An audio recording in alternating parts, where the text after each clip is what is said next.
Buenas tardes, compañeros. El día de hoy vamos a hablar sobre inteligencia emocional desde un punto de vista de liderazgo. Mi nombre es Alejandro Orantes Kestler y te doy la bienvenida a esta conversación. Quisiera comenzar con esta reflexión que probablemente algunos de ustedes la han escuchado, ya sea en redes sociales o la han vivido. Los empleados no renuncian a las empresas, sino a los malos jefes. Y considero que es importante esta reflexión como punto de partida en la inteligencia emocional, porque probablemente muchos se sentirán identificados en cuanto a que se han cambiado de trabajo, han renunciado, han buscado otras opciones, no necesariamente porque no ganaban la cantidad de dinero suficiente o porque los horarios no les gustaban, sino que en muchos de los casos es porque renuncian al jefe. Y en esta ocasión la situación es que normalmente o tú no tienes el control emocional adecuado para saber manejar las situaciones con tu jefe, o probablemente tu jefe es el que también te está afectando demasiado en cuanto a su descontrol emocional. En cualquier caso, regularmente, o es una estadística bastante común, que las personas realmente le renuncian al jefe y no realmente a la empresa. Como punto de partida, ahora algunos datos de referencia. Por ejemplo, se dice que por cada 1% de aumento en el clima laboral, los ingresos en una empresa pueden aumentar hasta un 2%.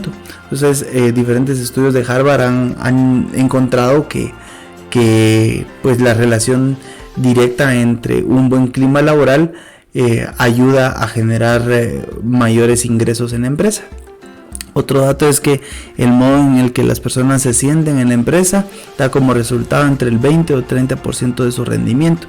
Entonces muchas veces el rendimiento no está solamente ligado a las competencias duras, a las habilidades duras o al conocimiento de las tareas en específico que se tienen que hacer, sino que muchas de las veces es por el estado de ánimo en el que la persona se encuentra. Puede rendir hasta un 30% más. Entonces, dos personas igualmente capacitadas e igualmente hábiles en su función, una puede dar hasta un 30% más simplemente por su estado de ánimo. Otro dato relevante es que el modo en que el líder gestiona y canaliza las emociones para que un determinado grupo alcance sus objetivos depende del grado de inteligencia emocional. Entonces acá es parte ya de la clave de lo que estamos hablando, y es que las personas realmente pueden liderar de mejor manera a un grupo si tienen un alto grado de inteligencia emocional. Y como último dato relevante es que el 57% de las personas ponen más atención a lo que su supervisor les dice, y solo el 21% prefiere escuchar lo de un gerente general. Y entonces acá también otro dato para reflexionar es que la mayoría de personas realmente, aunque le gusta escuchar lo que habla el dueño de la empresa, la junta directiva o uno de la gerencia general en particular, aunque es muy inspirador, muy interesante, pero en realidad a donde más se pone atención de forma directa es al supervisor. Entonces acá el conjunto de reflexiones nos dicen que la inteligencia emocional ayuda al líder a controlar, a ayudar a la gente a desarrollar a su equipo, puede generar más ingresos, un equipo motivado, un equipo que se sienta cómodo.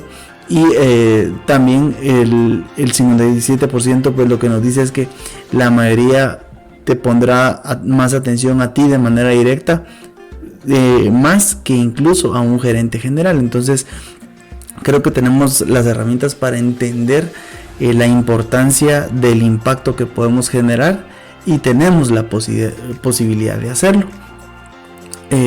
Acá los 5 componentes de la inteligencia emocional, según Goleman, es que hay que tener conciencia de sí mismo, hay que tener autocontrol, habilidad social, motivación y empatía. Y a continuación quiero que revisemos cada uno de ellos para que podamos profundizar en ese aspecto. Por ejemplo, la autoconciencia. Muchos dicen que en realidad la inteligencia emocional nace de este componente, la autoconciencia, que es la habilidad de reconocer y entender tus formas, tus emociones, tu conducta y el efecto que tienen en ti. Y es importante tener autoconfianza, ser realista y tener un sentido del humor. Entonces acá lo más importante es conocernos cómo actuamos, cómo nos comportamos. Esto es muy relevante porque habrás escuchado en algunas ocasiones que algunos dicen: yo no sé cómo voy a reaccionar. Entonces eso refleja que no nos conocemos, no sabemos nuestras capacidades y no sabemos nuestros comportamientos. Ese es el primer componente. Pasando al siguiente componente, que es el autocontrol.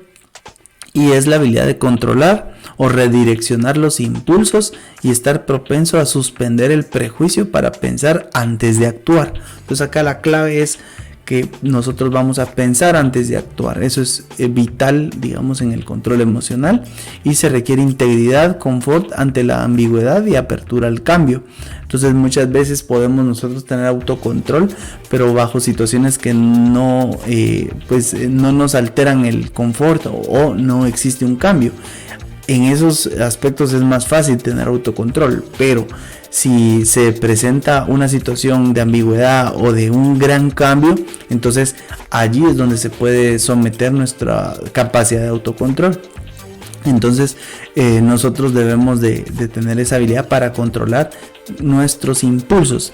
Y seguido con el ejemplo que te había mencionado en el componente anterior, que la persona dice: bueno, yo no sé cómo voy a reaccionar. Bueno, acá hay una cuestión. Primero debemos de conocernos, que es la autoconciencia, pero en segundo lugar debemos de controlar nuestros impulsos. Muchas veces no habíamos vivido una situación muy particular, y entonces en ese momento tal vez nos podemos alterar por no haber tenido la experiencia. Entonces no estábamos preparados y no sabíamos cómo nos íbamos a comportar, pero nosotros tenemos que controlar los impulsos. Debemos de ser capaces de poder llegar a un punto de relajarnos, de pensar antes de actuar, y ese es en sí el autocontrol. En tercer punto tenemos la motivación, y es la pasión por lo que hacemos. Es lo que va más lejos que el salario o el estatus social. La propensión para alcanzar objetivos con energía y persistencia. En algún momento te he mencionado que son los motivos, pero aquellos motivos que te apasionan, es lo que le da sentido a tu vida. Como menciono, no necesitamos realmente del salario o de un estatus social para realmente tener una motivación. Los motivos nosotros se los damos a nuestra vida, el sentido se lo damos nosotros. Se requiere una fuerte conducción para lograr los objetivos, tener optimismo y compromiso organizacional.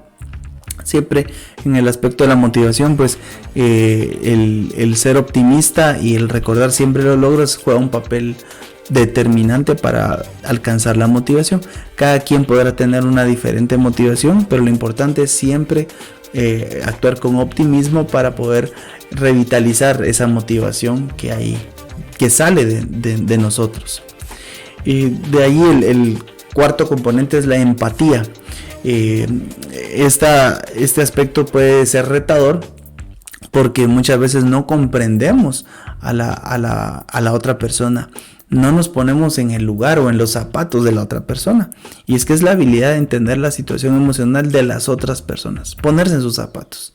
Y es la habilidad de tratar a cada quien según sus reacciones emocionales. Entonces, cuando nosotros también tenemos empatía, no solo es comprender a la persona, sino también tratarla según cómo es esa persona, según cómo reacciona emocionalmente. Si sabemos que hay una persona que se pone alegre por todo, entonces puede ser fácil darle una información. Pero si hay una persona que puede alterarse emocionalmente y ponerse o muy triste o muy enojado, pues también debiéramos nosotros tratarlo de la manera para que esa persona podamos regular y ayudarle a controlar sus emociones.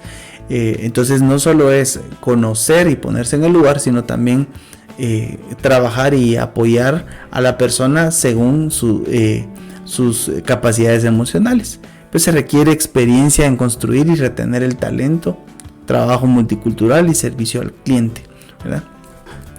Y en quinta posición, pues es el quinto componente, de la habilidad social, que en este caso pues nos referimos a que es el manejo de las relaciones y la construcción de redes y la habilidad de buscar el bien común.